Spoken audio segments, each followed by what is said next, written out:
Dear children, today we shall be reading the No Harm Policy. This chapter is about non-violence. Now, what is non-violence? Non-violence is ahimsa. When we don't hurt others, we don't cheat others, we don't do anything wrong to others, that is non-violence. Non-violence actually is the personal practice of being harmless to oneself. अपने प्रति भी किसी प्रकार के कोई भी सख्ती न करना, बुराई न करना, others under every condition. Hurting people, animals or environment is unnecessary to achieve an outcome. हम सोचते हैं हम कुछ भी क्रोध दिखाएंगे या कुछ भी दूसरे का अपमान करेंगे तो हमें कुछ लाभ होगा, ऐसा नहीं है. It's a general belief of abstinence from violence. Violence से दूर रहना नॉन वायलेंस है. It's a way of life for courageous people. It seeks to defeat injustice. हर प्रकार के अन्याय का मुकाबला करने के लिए हमें नॉन वायलेंस चाहिए. और when we say this word non violence we immediately remember about Mahatma Gandhi. अहिंसा परमो धर्मः. उन्होंने हमें सिखाया अहिंसा सबसे बड़ा धर्म है. अब अहिंसा को आप इस चैप्टर में देखेंगे in different concepts, different prospects. Now, non-violence. What if Harpreet is a well-mannered and a popular student of his class? He is very hard-working boy and regular with his studies and notes. One day after the English period, another student, Kamlesh, snatched. Just read this word, snatched. Snatch mane खींचना, छीनना. Harpreet's English notebook. He said he wanted to copy his answers. Is this the way to ask somebody for help? No. When Harpreet refused, Kamlesh flung the book to Gagan. जोर से आप चित्र में देख रहे हैं, उछाल कर फेंक दिया. That is, flung the book to Gagan. In the tiff that ensued, water from the bottle spilled onto Harpreet's notebook. ऐसी छीना झपटी में बॉटल से उसकी कॉपी पर पानी भी गिर गया. Kamlesh and Gagan laugh it over. और वो दोनों उसका मजाक उड़ा के हंसने लगे. अब अगर आप हरप्रीत की जगह हों तो आपका रिएक्शन क्या होगा? What is your reaction going to be? क्या चाहेंगे आप उस समय? Revenge. Most of the people think of taking revenge. बदला लेंगे, हम भी इसको सबक सिखाएंगे. But what the writer is asking you, keeping in mind the strict school policy of non-violence. आप हिंसा नहीं कर सकते, आप मार पिटाई नहीं कर सकते. What would you do if you were Harpreet?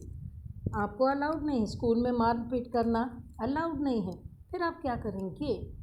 Here the real test comes. आपको पेशेंटली, पोलाइटली इस सिचुएशन को हैंडल करना है. See, non violence is not only physical. When we hurt somebody with our words, with our harsh words, we are following violence. Violence के reference में हमारे यहाँ कहा जाता है मनसा वाचा कर्मणा. मन से भी किसी के लिए बुरा मत सोचिए, वाणी से भी बुरा मत कहिए, और कर्म तो बुरे करने ही नहीं हैं. That is why the lesson is no harm policy. दूसरे को कोई चोट मत पहुंचाइए. अब इस कहानी को देखेंगे. The strength in our character. If we are having good character, strong character, we will not indulge in violence. As his name suggests, Dharmdas was a man of virtues. बहुत सारे गुणों का मानने वाला था. It was his habit to help everyone. Soon he spent all he had. All those who were coming to him suddenly disappeared. जो लोग उससे मदद मांगने के लिए आ रहे थे वो एकदम गायब हो गए. He became very poor and very few inquired about him. वो बहुत गरीब हो गया और किसी ने उसके बारे में जानने की भी कोशिश नहीं की. Even during those harsh days, he never strayed from his righteous ways. इतने कठिन समय में भी वो अपने रास्ते से, सही रास्ते से पीछे नहीं हटा. वो जो अपने सच्चाई के मार्ग पर चल रहा था वो उस पर ही चलता रहा. He prayed to God every day to bless him enough for helping the needy. उसने उस कठिनाई के दिनों में भी ईश्वर से प्रार्थना की कि ईश्वर उसे इतना दे कि वो दूसरे की मदद कर सके। किसी प्रकार से अपने लिए कुछ नहीं मांगा। One night he had a dream. A divine angel came up to him and said, Dharmdas, there is one way for you to get a lot of wealth. Tomorrow you will find me sleeping under a big neem tree near the temple. उसने सपने में देखा कि एक धार्मिक पुरुष उसके सामने आए और उन्होंने कहा कि तुम कल जाना और मंदिर के पास जो नीम का पेड़ है मुझे उसके नीचे तुम सोता हुआ पाओगे। Tomorrow you will find me sleeping under a big neem tree near the temple. All you have to do is pick up my sack and hit me on my head. मुझे सिर्फ मेरे डंडे से सिर पर एक चोट कर दोगे। My body will turn into a huge heap of gold. मेरा शरीर उसी समय सोने के ढेर में बदल जाएगा and you can take it all. वो सारा सोना तुम घर ले जा सकते हो। Although Dharmdas did not believe or like the idea, उसे इस तरह से धन प्राप्त करने के घटना पर न तो विश्वास हुआ और ना ही उसे लगा कि उसे ऐसा करना चाहिए। He went to the temple. वो जस्ट देखने के लिए देखें होता क्या है। Soon he saw the old man going off to sleep under the tree. Nobody else was there around. He could have easily hit the sleeping man and take the gold. All his worries would be over. अब उसे लगा रहे मैं आराम से मार पीट सकता हूँ, कोई देखेगा भी नहीं और मेरी गरीबी दूर हो जाएगी। But he would do nothing of that sort.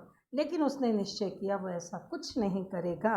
Attacking another person was violence even if permitted by the victim.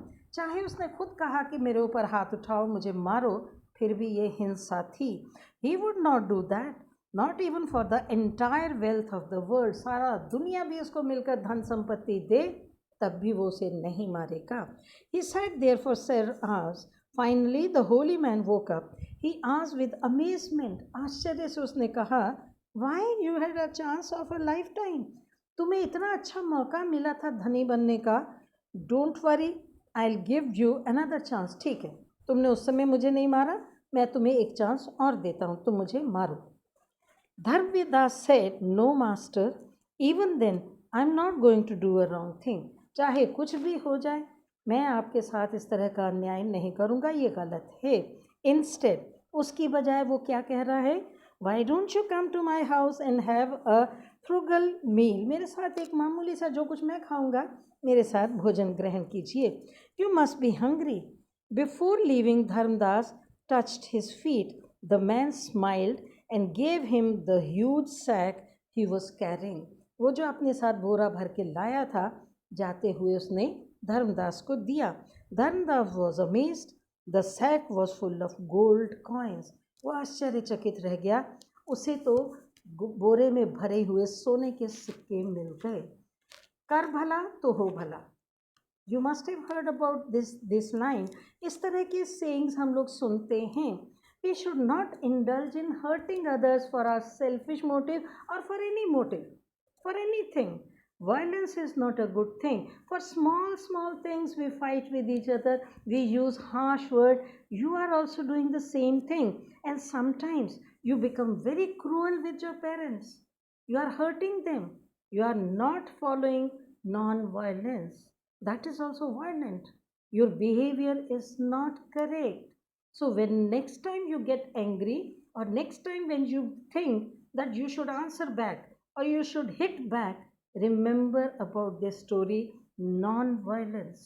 हमें कभी भी हिंसा के मार्ग पर किसी भी स्थिति में नहीं बढ़ना चाहिए। And our country is always telling you about all these things. There are many people, many sages, बहुत से ऋषि मुनि हैं।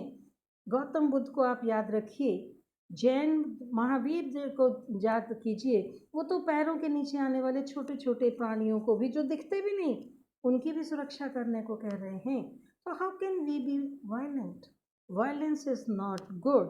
I hope you must have understood the importance of not being harsh. Try to follow this non-violence and then become a nice person.